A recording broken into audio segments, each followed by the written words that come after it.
morning, everyone. Thank you so much for joining us this morning to talk about acing your interviews. So as I mentioned, I'm Marianne Lippa. I am one of the career advisors on the team that serves graduate students and postdocs. So the agenda for this morning is we're going to talk about what behavioral interviewing is, what are some of the common questions that you might encounter on an interview, and how to utilize the STAR method in your responses. We're also going to talk about, well, how do you create a STAR story in your answer for the interview question? We'll discuss some online resources that are available to you. And then we'll also talk about some questions that you would want to ask your interviewer during the interview at the end. So just some overview and context about what behavioral interviewing is. It is used by interviewers to evaluate your previous behavior in order to predict your future behavior in a particular situation. So it's really trying to get a sense of how your past experiences, your responsibilities, your projects that you've worked on are going to enable you to be successful and also achieve, positive outcomes in a future situation. There are other types of interviews, such as case interviews and technical interviews, but for the purpose of today's presentation, we're going to focus on behavioral interviewing because it is the most common one used by employers. So you might be wondering, okay, so if that's what a behavioral interview entails, what are some of the questions that can help me identify and recognize what a behavioral question might be? So often you will hear an interviewer start the questions with certain phrases or similar phrases to what appears on this slide. So it's going to ask you to tell them about a time when. You might be asked to describe an experience in which you have demonstrated X, Y, or Z. You might need to provide an example, give an example of a time when you've worked in a team and collaborated, for example. And then lastly, you might also hear it phrased as, walk me through the steps you have taken when. So they really want you to kind of structure your response and hear how you've been able to demonstrate those skills, those experiences in your background. So why does an employer use a behavioral type of question? What is the benefit? Why are they using that? And it's really because they want to make sure that they have a level playing field and that they can objectively assess and compare candidates whom they are interviewing. So even though there are candidates that have many different skills and backgrounds, this really helps to kind of make it much more objective in their evaluation of the candidates that they have decided to interview. It allows them to determine and evaluate what are some of the specific skills that they feel are most important and necessary for the role that you have applied to. So it's really making that connection for what the job position entails and requires in those responsibilities, and determining what specific skills they feel are most important and have you demonstrated those skills in your previous experiences and background. The other thing that it does is it allows you as the interviewee to really gain insight into what the job realistically might require and entail. So in other words, you're also not just being asked questions, but it's also allowing you to kind of gain that further insight and perspective as you go through the interview. Another important aspect of why employers opt to use behavioral-based questions is because they really believe that it is the most accurate predictor of the future performance. So, they believe that future performance is based on what your past performance has been in similar type of situations and scenarios. And so that's why behavioral interviews are the most common and the ones that you will be most likely to encounter during your interviewing process. So you might think, well, what should my answers include for a behavioral-based question, right? And so the most important thing to remember is that you want to provide concrete evidence, concrete examples, something that is verifiable, and it's really kind of framed in the context of how you've dealt with issues, how you've navigated certain situations in your previous experiences. So for example, talking about something very high level is not going to be as strong of an answer as it would be to have a concrete, specific, tangible example. So we want to make sure that you're not talking just generally, but rather very specifically about certain projects, experiences that you've had in your previous work experience, academic experience, research experience, extracurricular experience. You also want to think about how the answer relates directly to the skills and experiences that are part of this position, right? So as you have looked at the job posting and description when you were submitting your application materials, you should also think about what are the important responsibilities and areas that you will be focusing on in that role and in that position. And that's another way to think about structuring your answer, because you're then drawing that connection and you're integrating what are the important skill sets, what are the important experiences that you want to draw upon in your response and in your answer. So one of the ways to achieve a very strong answer to an interview question for behavioral-based interviewing is using what we call the STAR method. Some of you may be familiar with the STAR method, some of you may not be familiar with it. So we're going to talk about what it is and kind of break it down. And this is a method that you can really think about for almost all behavioral-based interviewing questions. So the STAR method is an acronym for S, situation, T for task, A for action, and R for results. So situation is thinking about a time when you were involved in a particular project or responsibility that had a positive outcome, that had a positive result. So that's the situation, that's the context, right? Then the task is, what were the tasks that were required in that situation or that were part of that situation? So thinking about what were you asked to do, what were kind of the items that you needed to do in the context of that situation. The action is, what did you specifically do in order to complete those tasks? So in order to finish those tasks and responsibilities and then achieve the results. So you have the situation, the task, the action, and then lastly, you have results. So what results, namely what were the positive results that followed because of your actions that you took? So that, in essence, in summary, is what the STAR method entails.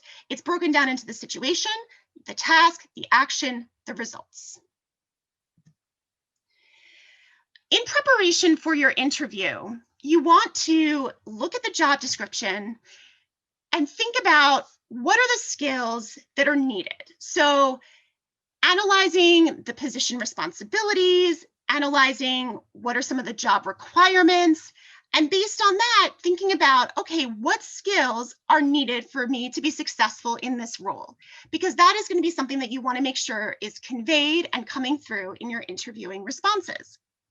You want to think about your own relevant experience, right? So you want to always connect it to your own personal relevant experience that might include your academic coursework, so your classes, any jobs you've had in the past, any internships, any fellowships, any extracurricular leadership positions, any maybe volunteer experience, community outreach, any of those activities. And how can they be related to this position? How do they kind of transfer to the responsibilities and experiences that this position would require? You then want to take what we call your selling points, so your top 3 to 5 top selling points that are really important that you want to make sure that the interviewers know that you have, right? So thinking about the qualities and attributes that you bring as a candidate as it relates to this specific role and position. So that's your preparation before the interview. Then you also want to think about, well, how can I create these narratives and these stories that are based on the STAR method, the situation, task, action, and results?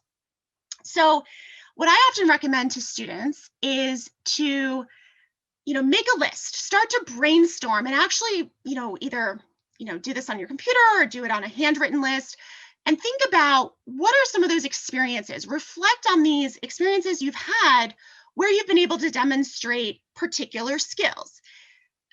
The most common areas that are typically asked in an interview will center around teamwork and collaboration experiences, right? When have you demonstrated initiative? When have you taken initiative on a project? When have you been involved in organization, planning? Have you had leadership experience? Your commitment to a particular experience, your commitment to a particular research focus, and what are your analytical and problem solving skills, right? Those tend to be kind of the main areas that are evaluated in a behavioral based interview. Now, it's really important to make sure that your STAR stories are relevant to the position as much as possible, right? So you don't want to necessarily talk about a random example and experience in this story. You want to make sure that it is somewhat still connected to this position that you've applied for and you are now being interviewed for. You also want to think about preparing some examples when results were not necessarily what you had anticipated or expected. And so what I mean by that is thinking about when have you encountered challenges, right? So perhaps the result of the outcome that you were seeking was not what you were expecting or you were anticipating, and that's okay. Sometimes interviewers want to know, how do you navigate ambiguity? How do you navigate times when the outcome is different than what you wanted or what you had hoped for or anticipated? And so they want to understand, how do you, kind of, what do you learn from that situation and how do you move forward? You also might want to practice storytelling, right? So practice some of these examples using the STAR method. I will often have students come in and they've gathered some of their notes and they kind of practice going through those notes with me, and I think that that's very helpful. But I always caution students that you don't want to sound like you've memorized it word for word, because then it's really obvious to the interviewer that you've just memorized it and it's not as natural and organic as it can be, in the interview setting. So yes, I think you can definitely have some of those key data points that you want to include. But again, you don't want to be kind of, memorizing and having it just kind of very robotic in the way that you've presented the example. The other thing you want to do is make sure you're always specific in that information, right? So being specific is key. It's not so much being general. That's not as strong of an interview answer. It's more about being specific, concrete, tangible. So think about how the employer is going to want to learn what you did, not necessarily what you might do in a future situation, right? So it's more about your previous experience, not hypothetical in a future situation. Another detail that can be really helpful as you start to create these stories is thinking about providing some quantification, right? So whenever you can quantify some of your information, some of your details, that really helps the interviewer who's receiving the information to have a better picture in their mind. It also shows some, tangible data and details when it's relevant in your STAR story. So we also recommend quantifying whenever you can. And finally, and most important, you always need to be honest and truthful. You should not be making up a lie. You should not be, over exaggerating a story. You always want to be honest and truthful. So before we go into a breakout session, I want to quickly kind of cover what one of the most commonly asked questions is that you will encounter in an interview, in a behavioral-based interview, and that is the "tell me about yourself" question. Now, interestingly, this question seems to sometimes give trouble to students or to, even people that have interviewed for a few years, because you're not quite sure how much information to share. You're not quite sure how long of a response it should be. And so I want to make sure that I give you an opportunity to actually practice this with a partner. Depending on how many people we have in the audience, we may have to break up into groups of 3, but at least you will have at least one other person to practice with it. I I think the tendency for this question is for people to start to kind of list their entire life story, right? To list every single educational degree that they've earned, perhaps every single professional experience that they've had. And so what happens is it starts to become kind of a repeat of your resume. And that's not the purpose of this. This is something that you want to give certainly some information about your educational and professional background, but it's really, ideally, if you can structure your answer to about 2 minutes or less, that is the ideal length of time. They don't want to have a 5-minute lengthy answer to this question. Certainly give some basic information about your education background, your professional background, then kind of, I would say, segue that into why you are now, applying for this particular transitioning into this particular field from your PhD program. What your, kind of maybe what was the catalyst for you to kind of make that switch? What was your inspiration? What was kind of that moment when you decided to, now apply for a position in this particular career industry or career field? And, thinking about maybe kind of the impact or the impact that you would like to have in this particular area. Believe it or not, 2 minutes can go pretty quickly, but I think that 2 minutes or less is really the ideal length of time. I think that certainly, telling your narrative in this question really sets a great positive tone for the rest of the interview. So, this is usually the first question that they'll ask you is, so tell us about yourself. Career Services has many resources available to you, not just online, but also with our office, in person in appointments. So one of the online resources that we are really excited to have available to students is called Big Interview. Some of you may have heard of this, some of you may not have heard of it, but it's an online practice tool where you're able to read and learn about how to best prepare your answers to interview. You can customize the interview practice online through this resource. So you're able to select what kind of interview you would like. So as I mentioned earlier, there are case interviews, technical interviews, and behavioral interviews. So you can specifically say, I'd like to do a behavioral based interview. You can select the industry and career field to which you are applying. And you can also do the level of difficulty. So it's very much a customizable online resource that you can have. And it enables you to record your responses. You can then, see and watch your response, your video. You can share it with a friend, a classmate. You can even share it with us in Career Services so that we can offer you feedback.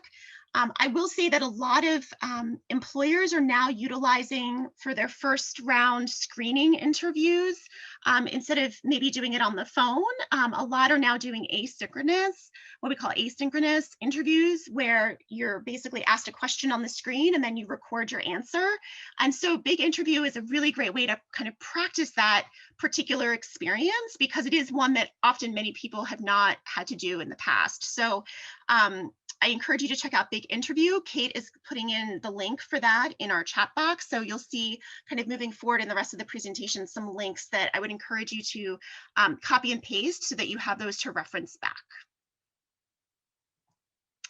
Some of our additional tools that we have for you, through the Career Services office includes some online modules through Canvas. So there's an interviewing course that you can participate in. You can, watch the interviewing segment through Canvas. We also have a downloadable interviewing guide that we have written specifically for graduate students and postdocs. So I would encourage you to download that and read that. Even if you're not at the stage yet where you've submitted your applications and you're preparing for an interview, but I think it's good just to kind of read it now as you're going through, the job search perhaps, or the job exploration process. I think it can be really useful and beneficial for you. There are additional interviewing resources that we have on our website through Career Services. And so one of the other links that's being shared in the chat box actually references you to all the additional online resources that are available on the topic of interviewing. And then lastly, we encourage you to schedule an appointment with us.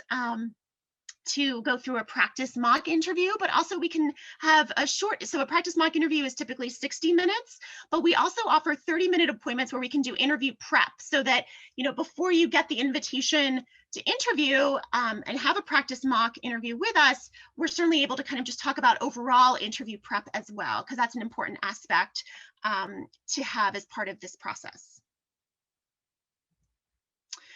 So one thing that I would like to discuss, given the current situation of the pandemic and a lot of employers now utilizing virtual interviews, I think it's really important to understand, what are some of the best practices and tips for preparing for this particular platform of a virtual interview. A lot of questions that we have encountered since March of 2020 was, how do I present myself well in a video interview? How can I make that good impression as if I'm there in person, face to face? And so I'm going to go through some kind of tips that we have compiled for virtual interviews, and we also have them included on a blog on our website. So if for whatever reason, you want to reference back to it, it's under our PhD question of the month for April in our blog.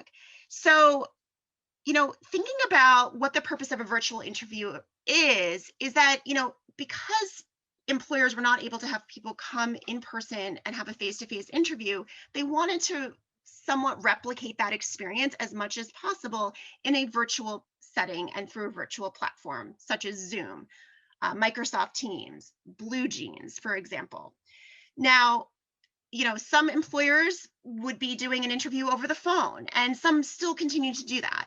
But I think that for a lot of employers, they always like to have something where it's a little bit more interactive and a little bit more personal. And so a virtual interview is the way that they were, achieving that. So the most important thing is you want to select a place where you have, a quiet background. You don't want to have background noise interrupting the interview or being distracting. So, choose a place where there aren't going to be distractions or noise. So for some people, that might be in their residence. For some people, it might be, a particular part of their academic building where they're able to, go and be in a room. For, other people, it might be, in their living room where they have kind of, a quiet space, and that's fine. There's not one, I would say, ideal place for everyone, but it's really where you're going to have the most level of quiet. What do you wear in a virtual interview? Because clearly, they're just kind of seeing, half of you, right? So we always recommend dressing in professional attire as if this were in person, face to face, on site at that particular organization or company. And the reason for that is it really gets you in the mindset of the interview, right? It really gets you in kind of that, professional demeanor, really getting you prepared in that way. So we do recommend that you still wear the same attire for a virtual interview as if you were doing this on site in person. If you have any, friends, roommates, family members, pets that might be kind of making an appearance or might be apt to make an appearance, we really encourage you to make sure that they don't. So if that means, finding another place where you're able to do the virtual interview, or making sure that the door is closed and that there's no one coming in and out, that's really important. Because you just want to make sure that it's not distracting for you nor the interviewer as well. And you just want to make sure that it's as professional as possible. Another important detail is make sure your cell phone is in silent mode and you do not hear it vibrate or ring. So even when you put it in vibrate mode, you can sometimes still hear it on whatever surface it's positioned. So, if it's on your desk and it's near where your microphone is, you can actually still hear that sound. So we encourage you to just put it on the do not disturb mode if you can, for the duration of that interview. In terms of choosing that kind of the background that you have for your interview, we would recommend, excuse me, that it be as professional as possible. So what that means is maybe, having just, the wall behind you, maybe a bookcase, nothing that's too distracting, right? So we don't recommend having, a background where you might see laundry piled up, right, on a bed or a sofa. Like that just doesn't necessarily convey the most professional image to the interviewer. So you want to make sure that, it's kind of as professional as possible. So a wall is fine, a bookcase, something as simple as that. Lighting is another area where, on a virtual interview, it's really important to make sure that, you're not too, um, you don't have too much lighting in the background or too much lighting in the foreground. So you want to practice, what it looks like on camera. So perhaps, setting up, a practice Zoom with someone on the other end that's a friend, a family member, whomever it may be, where you can actually kind of see what it looks like, when you have the light on or you have it off. Because again, that image can sometimes really get, it's just not as clear, or it just doesn't look as good coming through on that virtual platform as you might have thought it was. So we always encourage kind of doing a rehearsal, so to speak, and practicing what that would look like. The other thing is, if you're somebody that, sometimes gets a little bit more distracted and forgets like where the camera is on your monitor, always, like, I even recommend putting like a little post-it note that says, with arrows up, like look to camera, look upward, because maintaining good eye contact is really important in the interview. You don't want them to kind of see you looking down the entire time, or, to the left or to the right of the screen. You also want to make sure that you have really good posture in your chair. So making sure that you're sitting up straight, you're not too relaxed, not too slouched. That's always important too. Um, as I mentioned, maybe putting a post-it note, or a sticky note kind of up on your monitor can be helpful. Well, you can also have some notes where you're able to, also put like, reminders of certain key information that you want to make sure is conveyed during the interview. So if you want to make sure you remember to talk about a particular example or a particular experience, absolutely, feel free to put that on a sticky note to kind of remind yourself to make sure that you remember to say that particular example or story. Some interviews will ask you to give a presentation. Sometimes that's part of the interviewing process. And if that's the case, you're going to be asked to share your screen, right? Or you're expected to share your screen. So what's going to be important to remember is that, they can see what's on your screen, right? That means if you have any email notifications that pop up, like in the lower corner, turn that notification setting off. If that means you have a lot of tabs opened, on your computer, just minimize and close those out and just have the ones that you need to focus on for the purpose of the interview, right? So you want to make sure it's as organized and as kind of clear as possible on your screen. And lastly, we are able to help you with practicing these virtual interviews. Certainly, during the course of the pandemic, all of our mock interviews were conducted through an online platform. So we were able to give feedback in that setting. So, once we return to campus, we can also practice with an online interviewing platform with you so that you can kind of get more comfortable and more confident utilizing those tools as well. So again, we're here to help. Feel free to schedule an appointment with us and we can certainly cover that with you.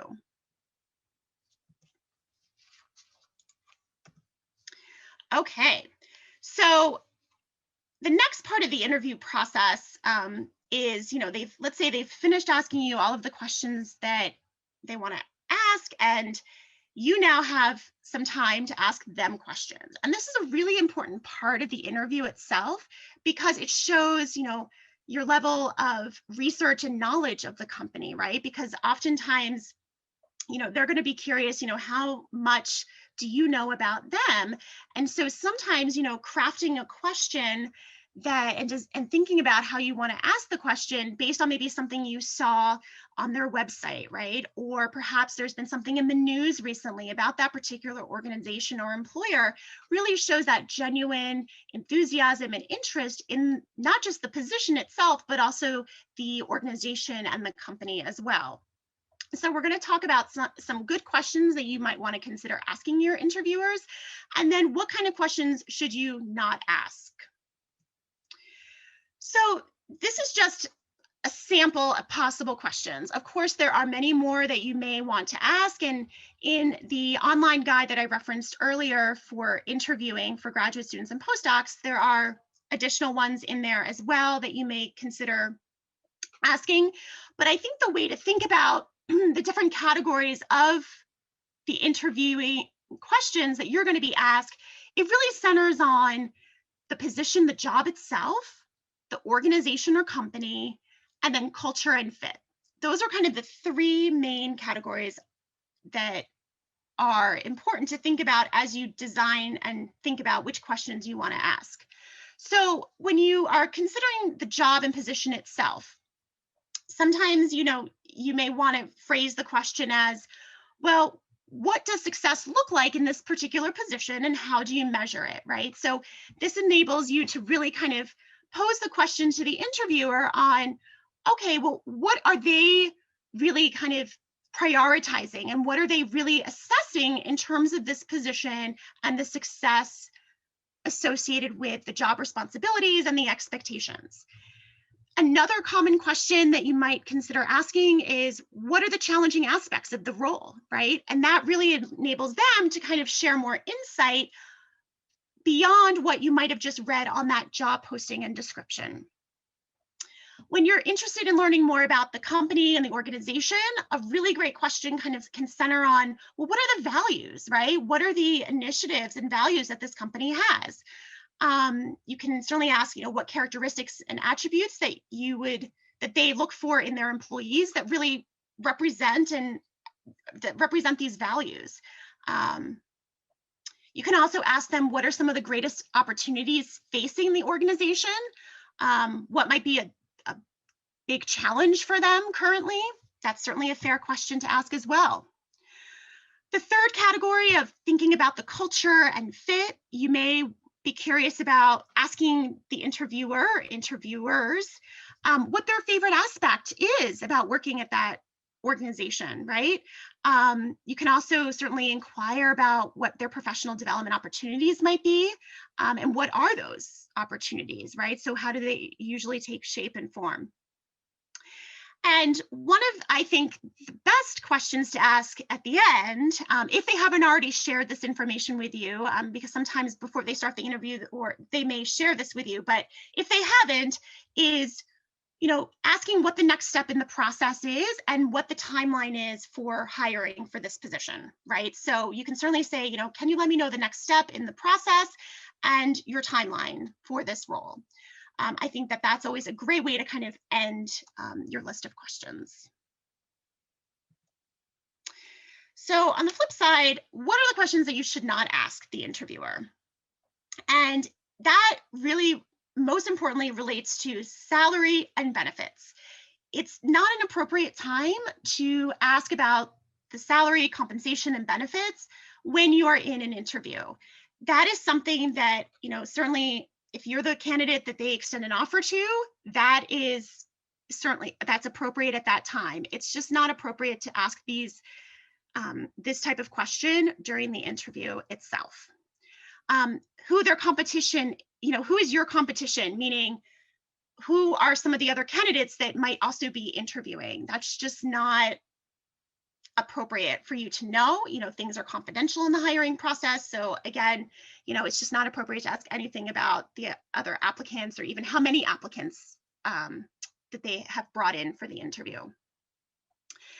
Another question definitely not to ask is, if you get your hours in, can you leave early or leave late, right? So that's just something that's not appropriate because it just doesn't convey a very professional perspective. What the timeline is for promotion. So certainly if you are hired and if you are extended the offer, you're hired, you start, you're in this role, and then you have, meetings with your manager. um, they will talk to you about what the expectations are, right? And have, there'll be some kind of formalized review process and appraisal process. But even with that, it's just not appropriate to ask what the timeline is for promotion in an interview, right? It's thinking about kind of what is it that you want to, how are you going to be successful in your current role in this position, not thinking 2 to 3 steps from now, what's the promotion timeline? And then if they ask you if you have any questions, you don't want to be sitting there saying, actually, I don't have any questions. You always want to be prepared with questions to ask them. So again, make sure you have a few questions that you can ask. It just shows you've been prepared for the interview, you're interested in the role. So again, make sure you are prepared with questions to ask your interviewer. Sometimes you have more time to ask questions than you realize, and sometimes it might be, just a few minutes, but certainly you need to have some questions prepared. Okay, so after the interview, what should you do, or what can you do when the interview has concluded, right? So absolutely, it's important to thank them for the time and for their time to interview you and for interviewing. So sending a thank you email within 24 hours is appropriate. If you are still interested in this position after experiencing the interview, then you want to also continue to reaffirm your enthusiasm and interest in the role when you send that thank you email. If you are maybe having second doubts about whether this is something that you would like to,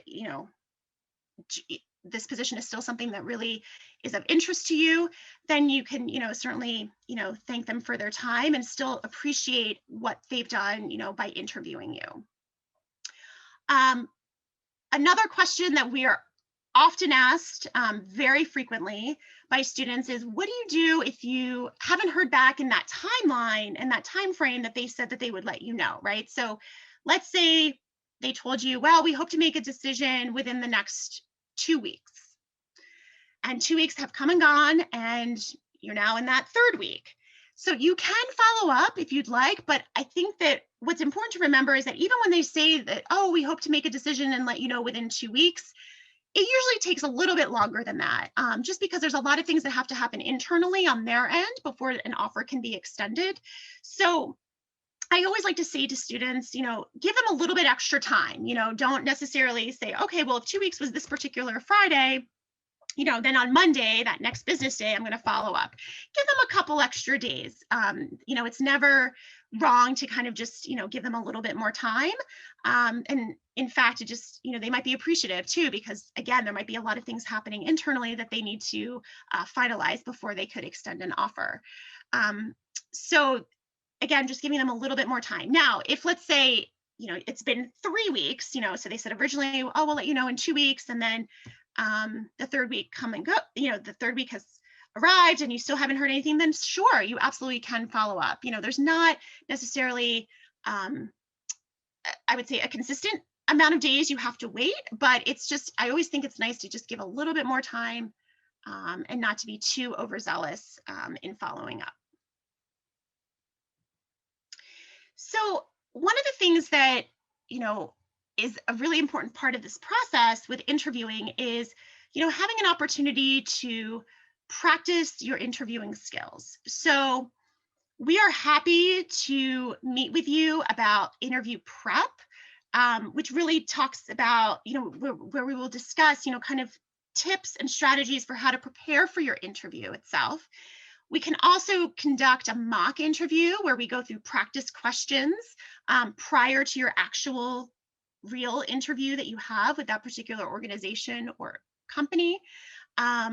We can also just, answer questions that you might have related to your job search in general, your career exploration. We can review application materials for you as well.